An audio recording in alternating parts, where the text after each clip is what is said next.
الحمدللہ وکفا وسلام علی عبادہ الذین اصطفیٰ اما بعد۔ محترم سامعین، آج میں آپ کی خدمت میں پارہ نمبر 21 کا خلاصہ پیش کر رہا ہوں۔ اعوذ باللہ من الشیطان الرجیم، بسم اللہ الرحمن الرحیم۔ اتل ما اوحی الیک من الکتاب واقم الصلاۃ ان الصلاۃ تنہی عن الفحشاء والمنکر ولذکر اللہ اکبر۔ اس آیت کریمہ میں اللہ تبارک و تعالی دین کا کام کرنے والے داعی اور واعظین کو دو چیزوں کے اہتمام کا حکم دے رہے ہیں: قرآن کریم کی تلاوت اور نماز کا اہتمام۔ صرف نماز پڑھنا کافی نہیں ہے، بلکہ نماز کا اہتمام ضروری ہے۔ نماز انسان کو فحش اور منکر باتوں سے روک دیتی ہے۔ منکر کسے کہتے ہیں؟ منکر ایسے گناہ کو کہتے ہیں جس کے حرام ہونے پر دلیل شرعی ہو، اور فحشا اس گناہ کو کہتے ہیں جس کو ہر عقل مند شخص برا اور نامناسب سمجھے۔ بسا اوقات بندہ نماز پڑھتا ہے اور پھر بھی گناہ نہیں چھوڑتا۔ اس آیت کا معنی یہ نہیں ہے کہ نماز بندے سے اس کے گناہ چھڑوا دیتی ہے۔ اس کا معنی یہ ہے کہ نماز گناہوں سے روکتی ہے۔ روکنا اور ہے، چھڑوانا اور ہے۔ نماز پورے آداب کے ساتھ ہو تو پھر گناہوں سے روک دیتی ہے۔ پھر اللہ تبارک و تعالیٰ نے ہجرت کا حکم دیا ہے: یا عبادی الذین آمنوا ان ارضی واسعۃ فایای فاعبدون۔ صحابہ کرام پر مکہ مکرمہ میں رہتے ہوئے دین پر چلنا دشوار تھا، تو پہلے انہیں صبر اور استقامت کی تعلیم دی گئی۔ یہاں پر فرمایا گیا کہ ایک جگہ رہتے ہوئے دین پر عمل اور اللہ کی عبادت مشکل ہو تو ہجرت کر کے کسی اور علاقے کی طرف چلے جائے جہاں دین پر چلنا آسان ہو، اور اللہ تبارک و تعالیٰ کی زمین بہت کشادہ ہے، بہت وسیع ہے۔ پھر ہجرت کے اوپر ایک شبہ ہوتا تھا، پھر اللہ تبارک و تعالیٰ نے اس شبے کا ازالہ کیا، اس کو دور کر دیا۔ وَكَأَيٍّ مِّن دَابَّةٍ لَّا تَحْمِلُ رِزْقَهَا اللَّهُ يَرْزُقُهَا وَإِيَّاكُمْ وَهُوَ السَّمِيعُ الْعَلِيمُ۔ شبہ یہ تھا کہ جب ہجرت کر کے چلے جائیں گے تو یہاں پر تو ہمارا بزنس ہے، ہماری جاب ہے، ہم کھیتی وغیرہ کرتے ہیں، تو اگر ہجرت کر کے چلے جائیں گے تو ہمارے رزق کا مسئلہ کیا ہوگا؟ اللہ تبارک و تعالیٰ فرماتے ہیں بہت سے جانور ایسے ہیں جو روزی کماتے نہیں ہیں، ہم ان کو روزی دیتے ہیں۔ تم اگر میرے لیے اپنے وطن کو چھوڑ دو گے، میری رضا کے لیے اپنے وطن کو چھوڑ دو گے، تو کیا میں تم کو روزی نہیں دوں گا؟ اللہ تبارک و تعالیٰ فرماتے ہیں میں تم کو ضرور روزی دوں گا۔ پھر اللہ تبارک و تعالیٰ فرماتے ہیں کہ مشرکین کے اوپر جب مصیبت آتی ہے تو وہ اللہ تبارک و تعالیٰ کو پکارتے ہیں، جب اللہ تبارک و تعالیٰ ان کو مصیبت سے چھٹکارا دیتے ہیں تو پھر وہ شرک کرنے لگ جاتے ہیں۔ فَإِذَا رَكِبُوا فِي الْفُلْكِ دَعَوُا اللَّهَ مُخْلِصِينَ لَهُ الدِّينَ فَلَمَّا نَجَّاهُمْ إِلَى الْبَرِّ إِذَا هُمْ يُشْرِكُونَ۔ دین کے کام میں اگر مشکلات آ جائے تو مشکلات سے ہارنا نہیں چاہیے۔ وَالَّذِينَ جَاهَدُوا فِينَا لَنَهْدِيَنَّهُمْ سُبُلَنَا وَإِنَّ اللَّهَ لَمَعَ الْمُحْسِنِينَ۔ جو شخص ہمارے دین کے راستے میں مشقت برداشت کرے، محنت کرے، ہم اس کے لیے اپنے راستے کھول دیتے ہیں۔ یہ آیت دین پر چلنے والوں کے لیے بڑی خوشخبری ہے، یعنی خوشخبری دیتی ہے کہ جب انسان ہمت نہ ہارے بلکہ مسلسل کوشش اور محنت میں لگا رہے تو اللہ تبارک و تعالیٰ اس کی مشکلات کو دور فرما کر راستوں کو کھول دیتے ہیں اور منزل مقصود تک پہنچا دیتے ہیں۔ یہاں پر اللہ نے سبیل لفظ نہیں کہا بلکہ سبل کہا، اور سبل یہ سبیل کی جمع ہے۔ اللہ تبارک و تعالیٰ تک پہنچنے کا ایک راستہ نہیں ہے بلکہ اللہ تبارک و تعالیٰ تک پہنچنے کے کئی راستے ہیں۔ تو دین کو ایک خاص ہیئت یا مخصوص محنت میں محدود کر دینا یہ بہت بڑا ظلم ہو جائے گا۔ پھر اللہ تبارک و تعالیٰ نے سورۃ الروم کو شروع کیا ہے: الف لام میم غلبت الروم فی ادنی الارض وهم من بعد غلبهم سیغلبون۔ ان آیات کا شان نزول یہ ہے کہ دنیا میں دو سپر پاور طاقتیں تھیں اور وہ دونوں آمنے سامنے تھیں، ایک روم اور دوسری ایران۔ روم کے بادشاہ کو قیصر کہا جاتا تھا اور ایران کے بادشاہ کو کسریٰ کہا جاتا تھا۔ رومی اہل کتاب عیسائی تھے اور ایرانی آتش پرست آگ کی پوجا کرنے والے مجوس تھے۔ ایران مسلسل روم کو شکست دیتا ہوا آگے بڑھ رہا تھا۔ ادھر مکے میں بت پرست مشرکین کی ہمدردیاں ایرانیوں کے ساتھ زیادہ تھی۔ جب وہ کسی شہر کو فتح کرتے تو مکہ کے مشرکین مسلمانوں کو چڑھاتے کہ دیکھو ہمارے ایرانی بھائی مسلسل روم کے مقابلے میں فتح حاصل کر رہے ہیں۔ اس وقت یہ صورت نازل ہوئی جن میں دو پیشین گوئیاں کی گئی۔ پہلی یہ کہ چند سالوں میں اہل روم اہل ایران پر غالب آ جائیں گے، اور دوسری یہ کہ اللہ تبارک و تعالیٰ مسلمانوں کی مدد فرمائیں گے اور مسلمان بھی اس سے خوش ہو جائیں گے۔ اس پیشین گوئی کے پورا ہونے کا وقت بظاہر اس وقت کوئی امکان نظر نہیں آ رہا تھا کہ فتح ہوگی۔ اس وجہ سے مشرکین کے سردار ابی ابن خلفہ نے حضرت ابوبکر صدیق رضی اللہ تعالیٰ عنہ سے 100 اونٹوں کی شرط لگا دی کہ اگر آئندہ 9 سالوں میں اہل روم غالب آ گئے تو میں تم کو 100 اونٹ دوں گا، اور اگر نہیں آئیں گے تو صدیق اکبر آپ مجھے دے دیں گے۔ حضرت ابوبکر صدیق رضی اللہ تعالیٰ عنہ نے اس شرط کو قبول کر لیا، اور اس وقت 2 طرفہ شرط لگانے کی حرمت نہیں آئی تھی کہ 2 طرفہ شرط نہیں لگا سکتے، دونوں اعتبار سے دونوں طرف سے شرط نہیں لگا سکتے ہیں، یہ حرام ہونے کا حکم نہیں آیا تھا۔ اس صورت کے نازل ہونے کے بعد 7 سال کے بعد اللہ تبارک و تعالیٰ نے اس پیشین گوئی کو پورا کر دیا۔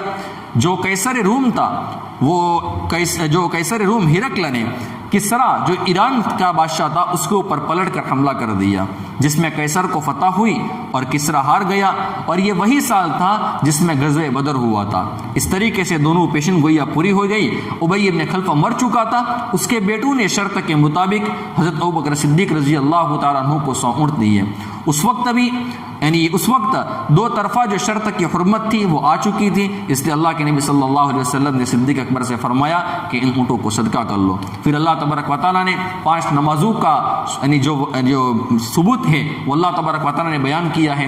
فسبحان اللہ حین تمسون وحین تصبحون ولہ الحمد فی السماوات والارض وعشیا وحین تظہرون۔ حین تمسون میں مغرب اور عشاء دونوں شامل ہیں، حین تصبحون میں فجر کی نماز ہے، عشیاً میں عصر کی نماز ہے، اور حین تظہرون میں ظہر کی نماز ہے۔ پھر اللہ تبارک و تعالیٰ نے اپنی قدرت کو بیان کیا ہے، ومن آیاتہ ان خلقکم من انفسکم ازواجا لتسکنوا الیہا۔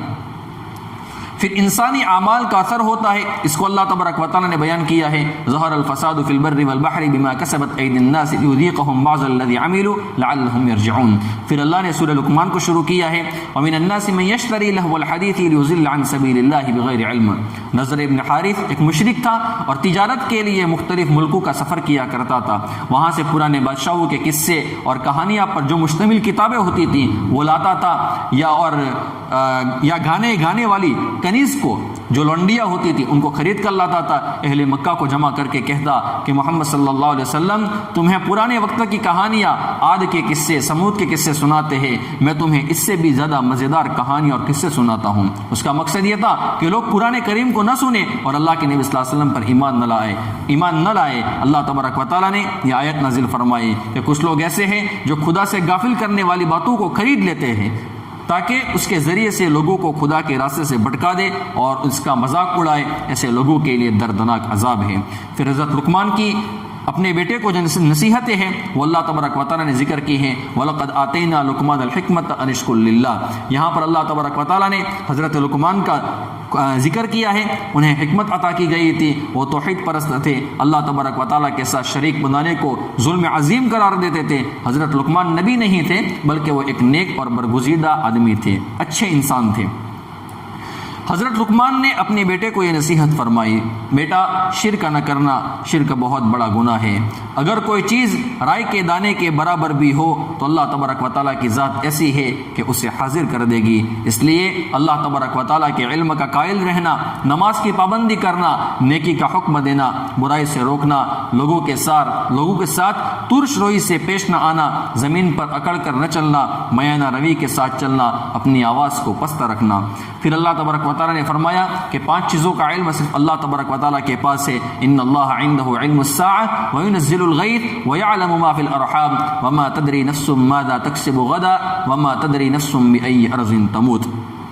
قیامت کا علم اللہ کے پاس ہے، بارش کب ہوگی اللہ کے پاس ہے، ماؤں کے پیٹ میں کیا ہے اس کا علم اللہ کے پاس ہے، انسان کیا کمائے گا اور انسان کہاں پر مرے گا، ان 5 چیزوں کا علم اللہ تبارک و تعالیٰ کے پاس ہے۔ پھر اللہ تبارک و تعالیٰ نے سورۃ السجدہ کو شروع کیا ہے، اللہ الذی خلق السماوات والارض وما بینہما فی 6 ایام ثم استوى علی العرش۔ اس میں اللہ تبارک و تعالیٰ نے زمین اور آسمان کی اس کو پیدا کرنے کا ذکر کیا ہے۔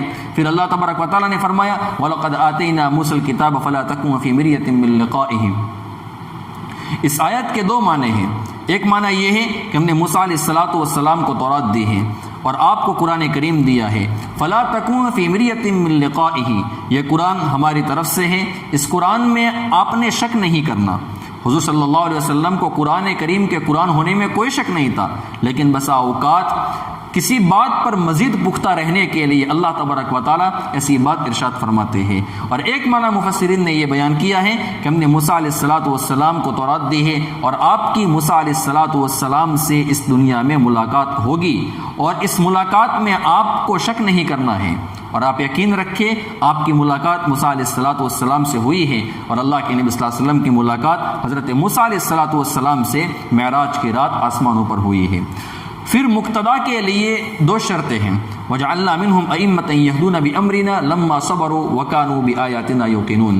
اللہ تبارک و تعالیٰ جس کو ہدایت کا مقتدا اور امام الہدا بناتے ہیں اس کے لیے دو شرطیں ہیں، نمبر 1 کمال علمی، نمبر 2 کمال عملی۔